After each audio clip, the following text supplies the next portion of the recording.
Yo, what's up mga ka-gamers? Ako nga pala si Lazy Blacksport and welcome to Minecraft Bedrock Edition Hardcore. Tayo magsusubukan natin mag-survive ng 1,000 days sa Minecraft. Bali, may gawa na nga pala akong andito, server. Yan, hardcore nakalagay. So, edit ko yan. Papalitan natin pangalan kasi kanina sinubukan ko at nagkamali ako. Pasensya na kasi kung may maingay na aso. Pangalan natin dito is first survive na lang pala, survive. Yeah, survive. So, tara samahan niyo ako and let's go. Pasok na tayo sa world.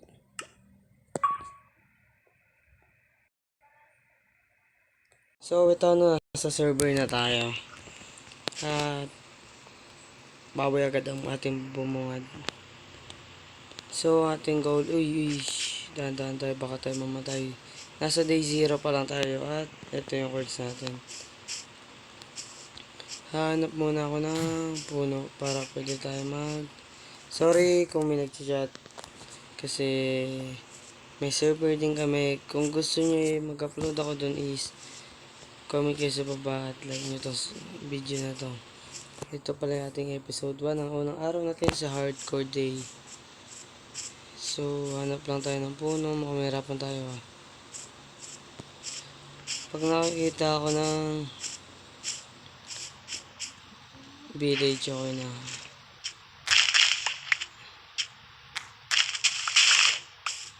Ay, ito village. Ang swerte ko talaga. Ang galing ko naman. So, dito na tayo mananatili, no? Siyempre, hanap na tayo ng mga puno na pwede natin gamitin kasi dito tayo magtatayo ng base dyan. Nakuha lang tayo ng isang bed. Tapos kulong natin villager. Ayun, ito bago to Ay, may library yan. Okay. Pwede ko magamit yung mga book at lantern niya. Di na pala ako gagawa bed lang, okay na ako sa bed. Yung bed. Para in case na pag namatay pala tayo dito, ulit na world. Kaya mas okay na sure tayo. Dami villager. Kukulong ko kayo. Teka lang. Magagarain muna ako. Oops, sorry kung naglalag tayo guys kasi ngayon lang ulit ako bumalik sa pagma-Minecraft. Dahil ang goal ko ng mga araw-araw is sorry. Ang goal ko kasi ng mga nakarang araw is Roblox. Yan, napag-isip ako na dito na gawa ng word at subukan to Minecraft na to at natupad nga na nagkaroon ng hardcore. Ay, wala bas ito another library may chest.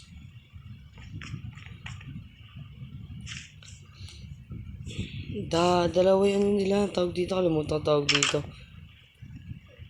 Ano naman, ang galing, ang sarap.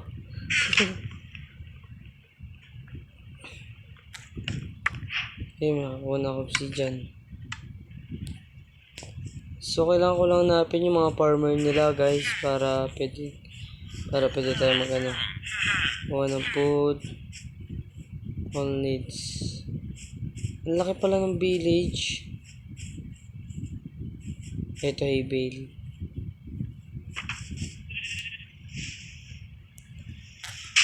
Sorry kung naglalag tayo kasi nasa bedrock na tayo at wala pa akong pambili ng PC dahil mag-ipon tayo pag tayo kay YouTube. Saan naman YouTube, baka naman.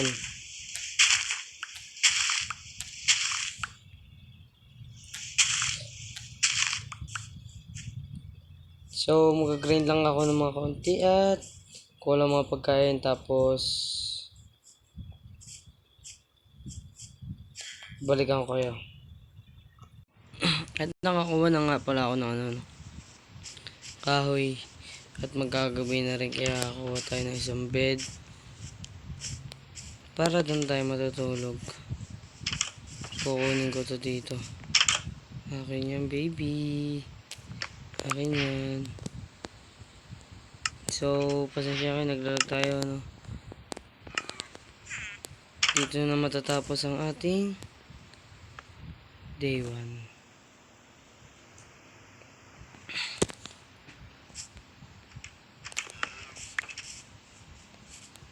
So, hanap tayo ng place na pwede ko paglagyan. Yung mga villager, di ko muna sila ikukulong.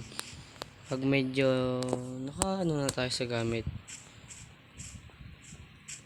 Naghanap tayo magandang place sa paggawa ng base. So, kasi medyo malapit sa dagat eh. Ano ba to? Dito to. Ay, ito. Dito tayo gagawa ng place na ito may lava. Ah, may lava nga. Ito. Para medyo malapit lang tayo sa village. Tapos, simulan natin.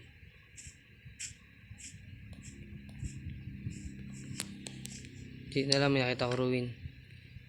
Lalapag lang ang chest. Siyempre, kailangan muna unang gawin natin is pagkain. Ito, sakto na ito. May pagkain tayo dito.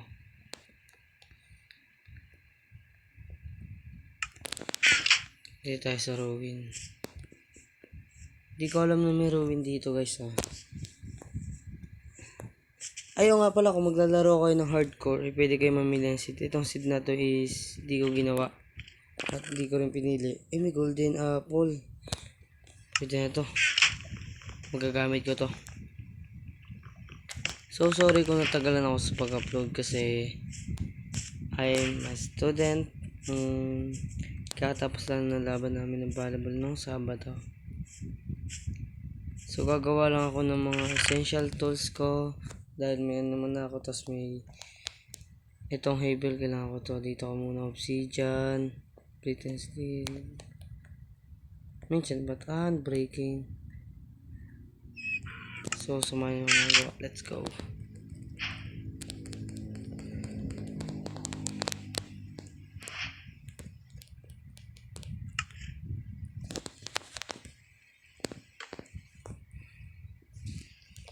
So, di na pala ako gagawa ng furnace, no? Kasi, daming ano dyan. Daming furnace. Ay, mali. Madali kasi ako. Getting upgrade, pickaxe. And lastly, ang pinaka-importante dahil nasa hardcore tayo, is ito. Yan. Shield. Importante yan.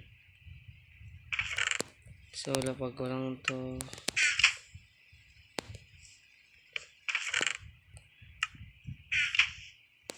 Ay, naglalag tayo guys. Sorry.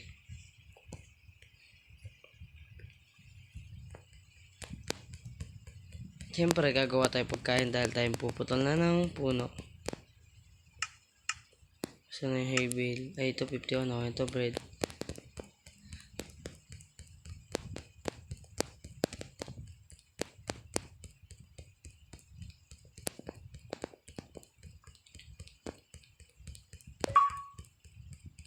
Take a bread. Ay, bake bread pala.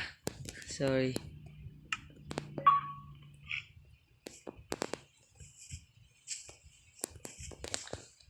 So, magagrind lang ako ng mga puno tapos build tayo ng bahay. At naglalag ulit tayo. Siyempre, tago ko muna ito. Ito, meron pa tayong 3. Tama, 3. Naghirap na ako. Ano pa ba? Meron pa tayong chest plate.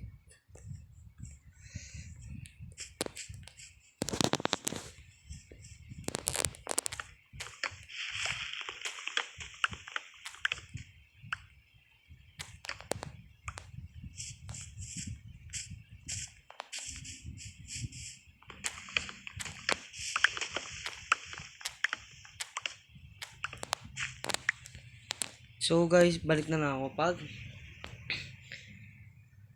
nakagrind na ako ng madaming puno. Let's go. At naglalag po tayo. So yung guys, no, pagka kita nyo yung magagabi na uli. Dahil kakatapos ko lang kumuha ng 2 stack and 17 na wood. para sa ating gagawin na bahay. Tapos kukuha naman ako ng 1 stack na sand. Kasi yung gagawin kong bahay is maliit lang pero maganda.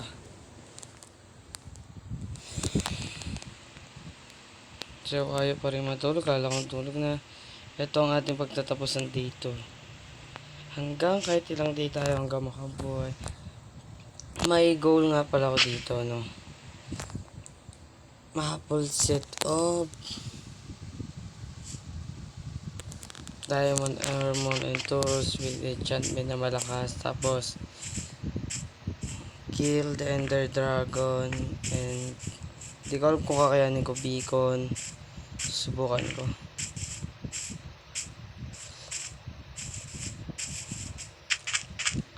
Pero kaya naman natin siguro. Nanonood ako sa YouTube na method yung paano nila pinapatay yung feeder sa bedrock.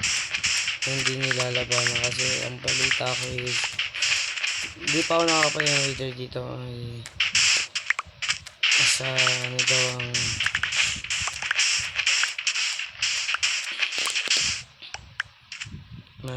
tigas daw ang wither. So di ako makahulog kasi man yan.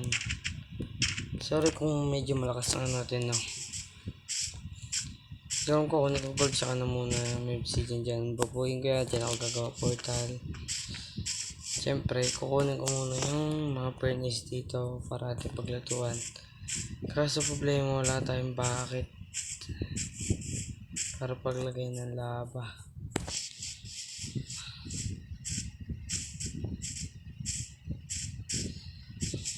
Ay, may lava nga dito. Dami-dami lava dito sa island ito eh. Wala namang ano.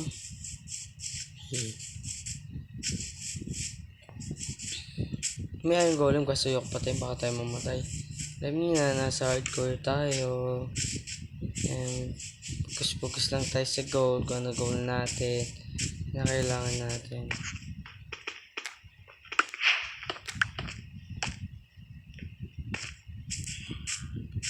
Kunin natin lahat ng furnace.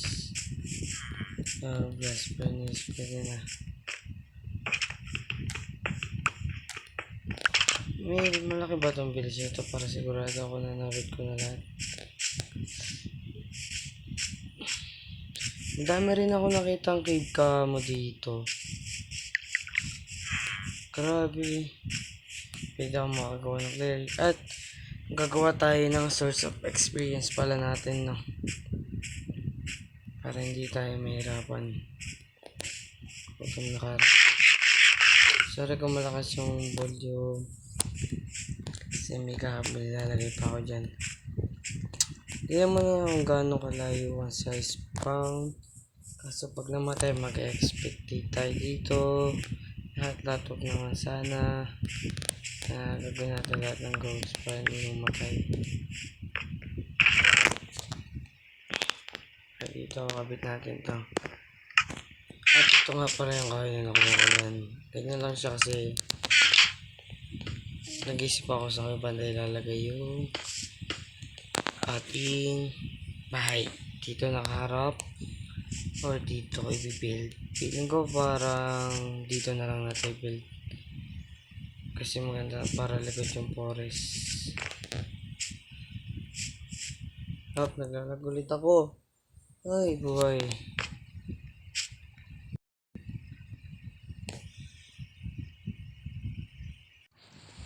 So, yan guys, no, nag-iisip pa ako ng design kung ganito ba o iba na lang. Kaso, mas maganda isa yung nasa isip ko at nagawa ko dati. Wala pa pala akong torch. So, D3 tayo, no? Tara, let's go. Ay, pwede matulog. Outline ko na yan. Dito sa day 3 ay ipipil na natin hanggang ilang day tayo abutin. Babaklasin ko lang to. Gagawin ko na yung mga kailangan kong gamitin para sa build.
So, ito na kinalabasan ng bahay natin, no guys.